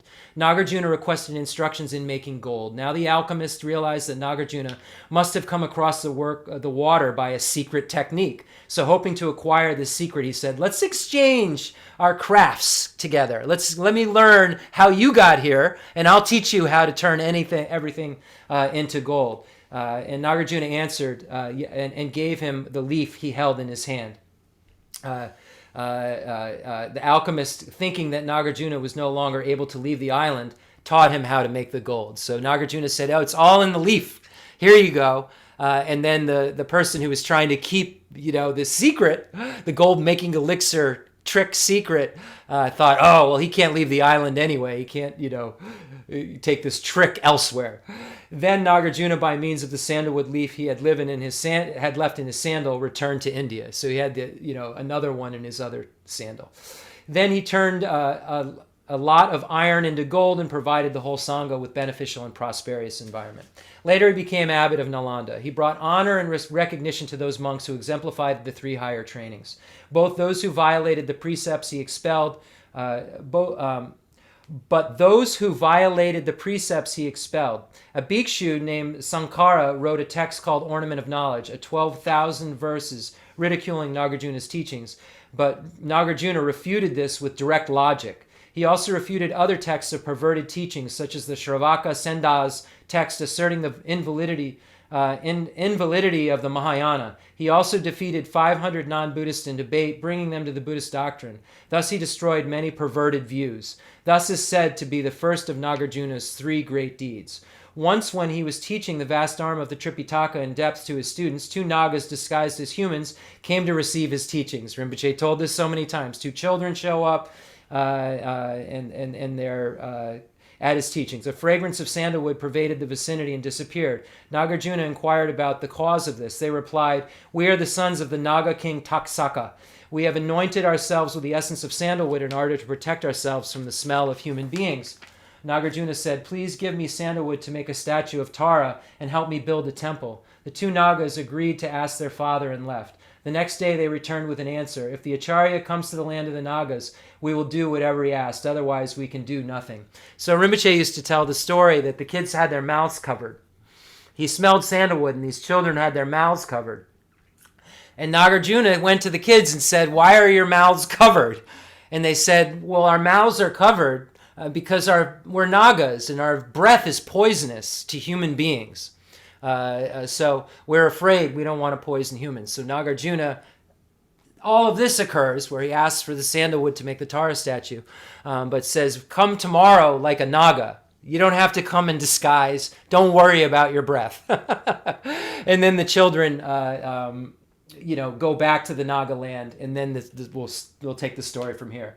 The two Nagas agreed to ask their father and left. The next day they returned with no answer. "If the Acharya comes to the land of the Nagas, we'll do whatever he asks. Otherwise, we can do nothing. The welfare of all beings will be served by my going," says Nagarjuna. So he agrees to go. The Naga king and his subjects were inclined towards virtue. They created numerous objects of offering. They created numerous objects and offered them to him to preach the Dharma. So the great being pleased them all by expounding the Dharma. They begged him to stay forever, but he declined. "I cannot stay," he said, "but I came with the resolve to acquire the power to build 10 million temples and stupas and to procure the text of the perfection of wisdom in 100,000 verses. Maybe I shall return someday." He got ready to leave, taking with him many Naga treasures, such as the perfection of wisdom in 100,000 verses, the perfection of wisdom in abbreviated form, and several Dharanis, in order to ensue his return. So we see the 100,000 verse, the 20,000 verse, the 8,000 verse, the Heart Sutra, and then there's a lot of other perfection of wisdom sutras. But this is the story here. The Nagas withheld, in order to ensure his return, the Nagas withheld several pages of the perfection of wisdom in 100,000 verses, containing the two chapters, Constant Weeper and Noble Dharma. Nagarjuna replaced them with two corresponding chapters from the perfection of wisdom in 8,000 verses and Extensive Mother. This is why the two chapters are exactly identical in these texts, which is the popular belief. With these scriptures, the Acharya revived the declining Mahayana tradition. One account of his being called Nagarjuna is as followed. Once while he was preaching the Dharma in a garden, many Nagas rose up around him and formed an umbrella to shield him from the rays of the sun. So you see Nagarjuna always has the snakes behind his head when you see the picture of Nagarjuna. Here's the story. It's nice to know the folklore or the whatever happened, however we look at it. It's nice to know the reasoning behind these things. Formed an umbrella to shield him from the rays of the sun. Thus he became known as the Lord of the Nagas and named Arjuna.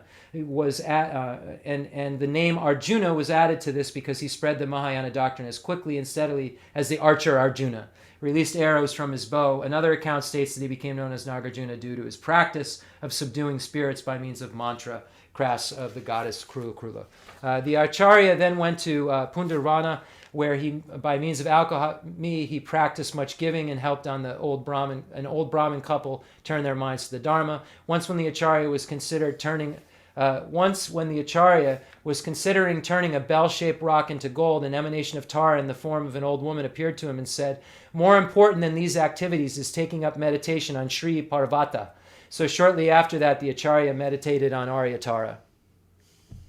Later, the female deity Kandika appeared to him and invited him to accompany her to the God realm. He told her, "I am not interested in going to the God realm. My wish is to stay in the Mahayana Sangha until the doctrine is revived." Then the goddess took the form of a wealthy woman. The Acharya built a tall stone temple to Manjushri, and in front of it placed a magical dagger made of sandalwood as tall as a man. He commanded the wealthy woman to provide the Sangha with necessities until the post disintegrated.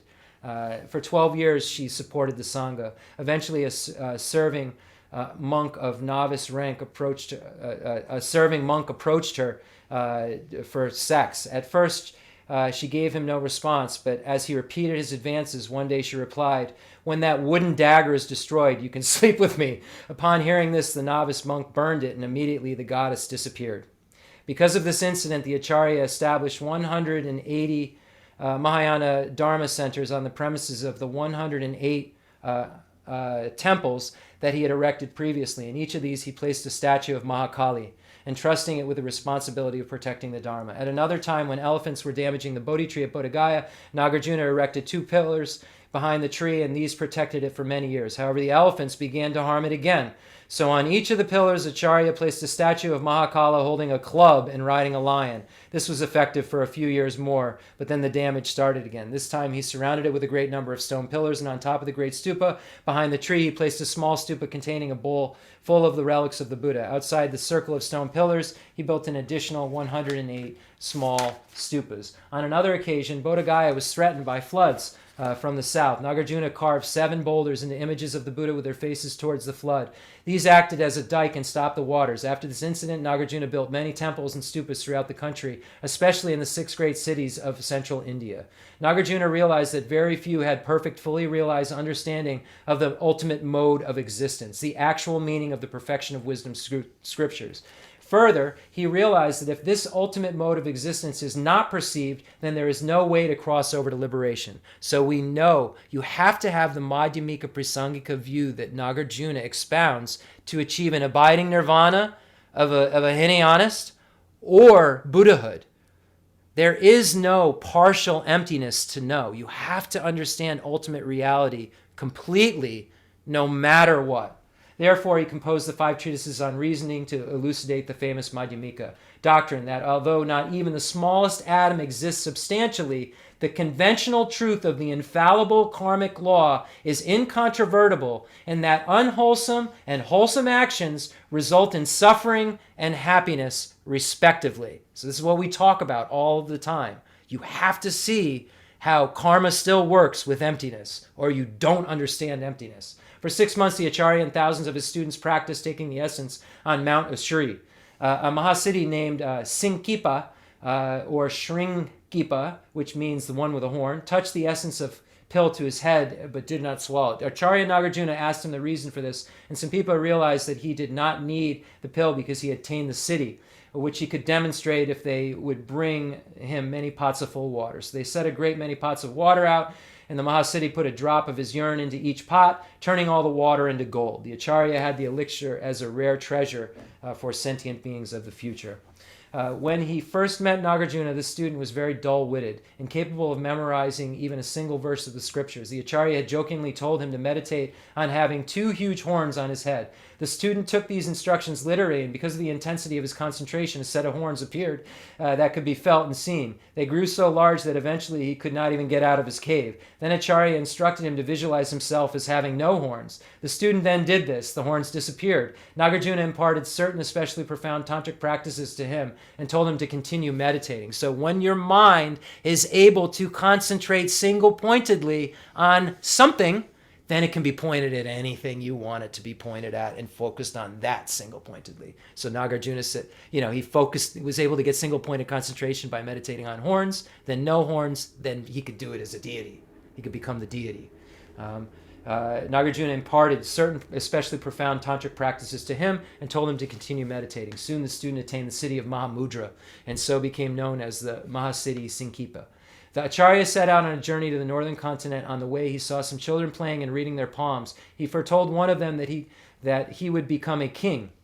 When he arrived in the northern continent, he hung his clothes on a tree and took a bath, whereupon someone stole his clothes. Nagarjuna shouted, "Those are mine," and then added to himself, "Who has ego grasping?" and burst into laughter, recollecting that on the northern continent there is no such custom of having personal possessions.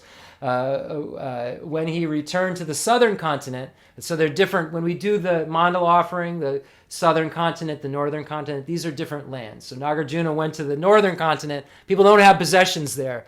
So someone started to use his clothes and he said, "Those are mine." And he said, "Mine, who is definitely right now ego grasping."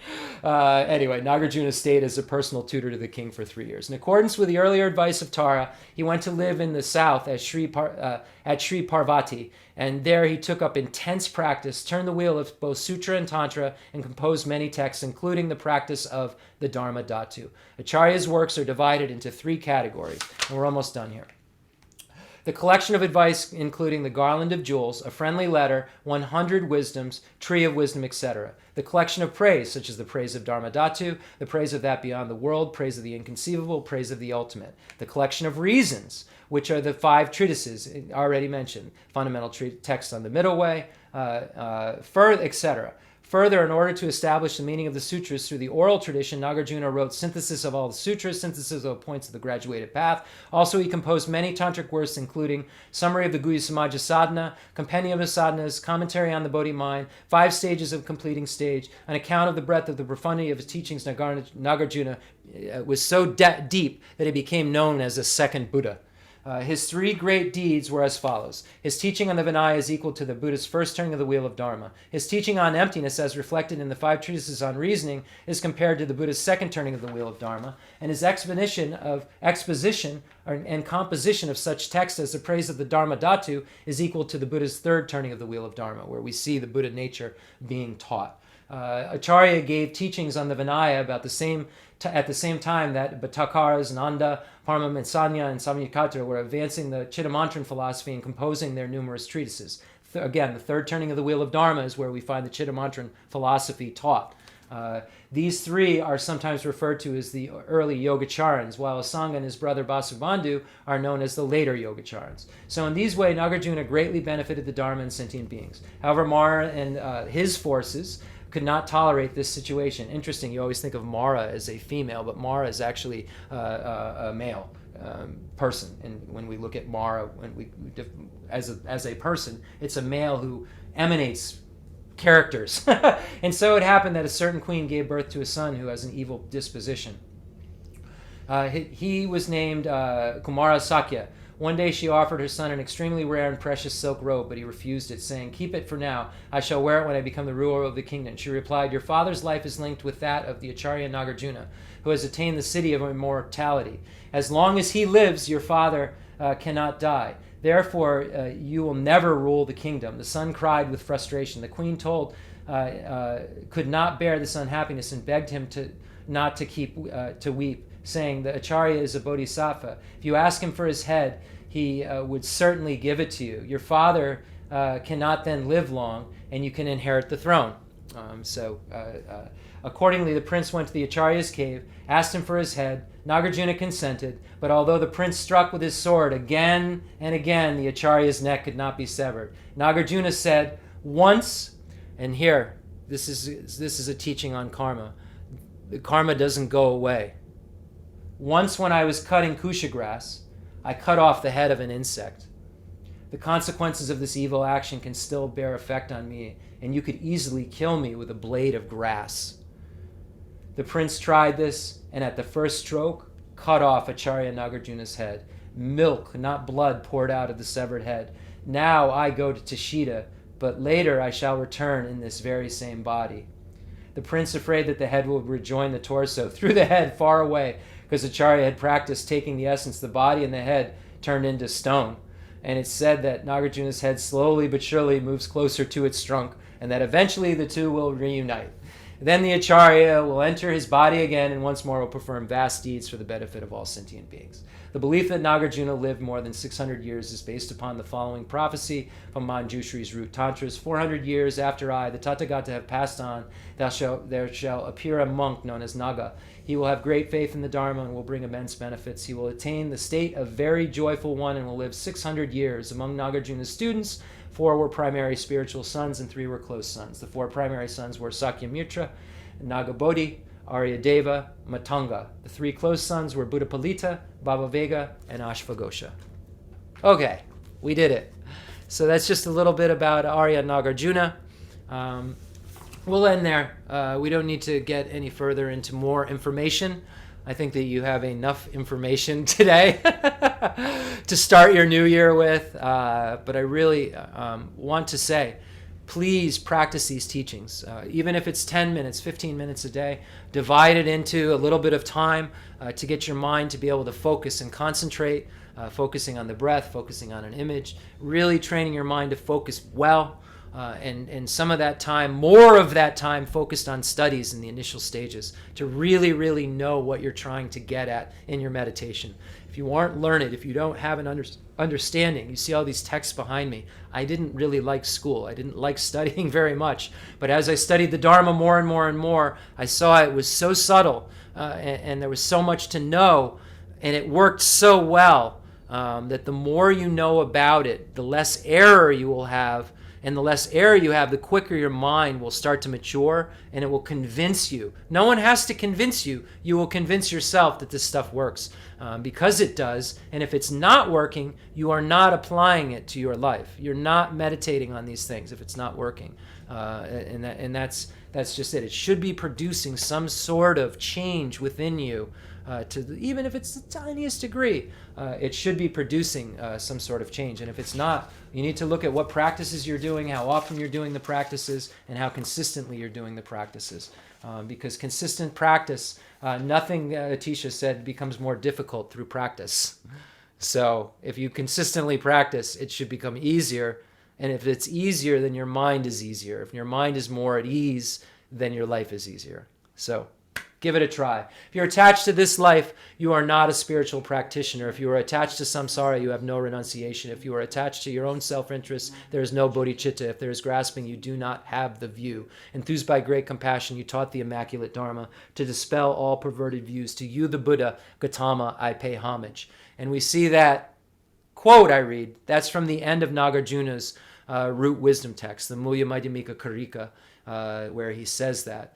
And you see in Nagarjuna's life story, it says he dispels all these perverted views, all these wrong views, these extremes of nihilism and substantialism. He dispels all of those because he's able to interpret Buddha Shakyamuni's teachings clearly. He's able to understand the second turning of the wheel of Dharma, whereas at the first and the third turning of the wheel of Dharma, there are still grasping at extremes going on to some degree. And Nagarjuna shows how to dispel all of those perverted views. And if you want to dispel all the perverted views in your mind, if you want to dispel all the things that give rise to all the suffering that you experience and all the unreliability that you have in terms of your ability to perfectly help others, love and have compassion for others because you aren't perfectly wise, then we must engage in the practices and realize what Nagarjuna realized. Okay. Let's do a concluding mandala offering, Thanksgiving mandala offering for the Dharma. Again, please keep Lori Rankin in your prayers. My wife, partner, diagnosed with breast cancer, and then we thought we were over that, and then had skin cancer, and we got over that, and then found a brain tumor, and we thought that was looking okay. And now she's been diagnosed with spots on lungs and liver. We don't know what kind of spots yet. Diagnosed over the weekend, we found in our MyCharts. So we're waiting to get clarity from doctors about exactly what's next. And we do have those meetings at the beginning of the week. So please keep her in your prayers, and all sentient beings in our prayers. And it isn't to say that she has any better chance of passing than anyone, including myself, here. But we know that causes and conditions are what give rise to results.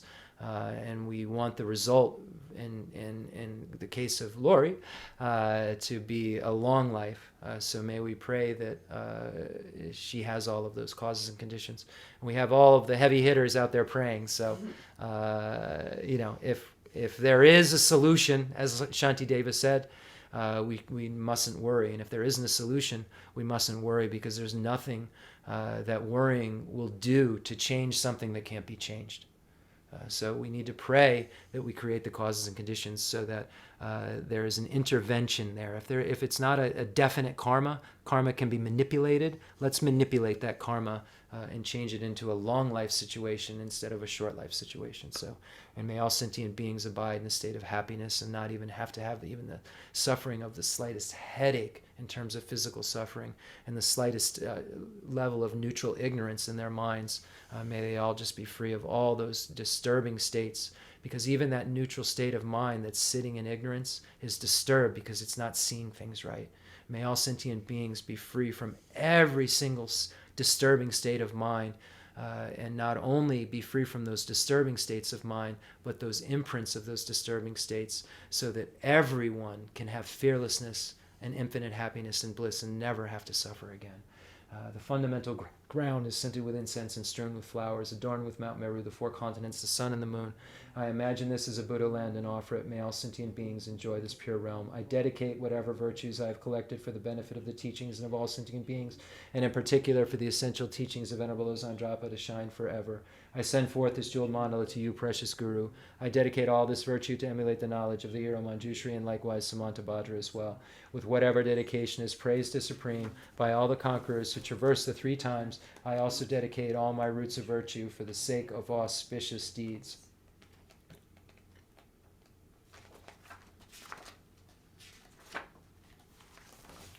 In that pure land surrounded by snowy mountains, you are the source of all benefit and happiness, all powerful Avalokiteshvara, Tenzin Gyatso, may you stay until samsara's end.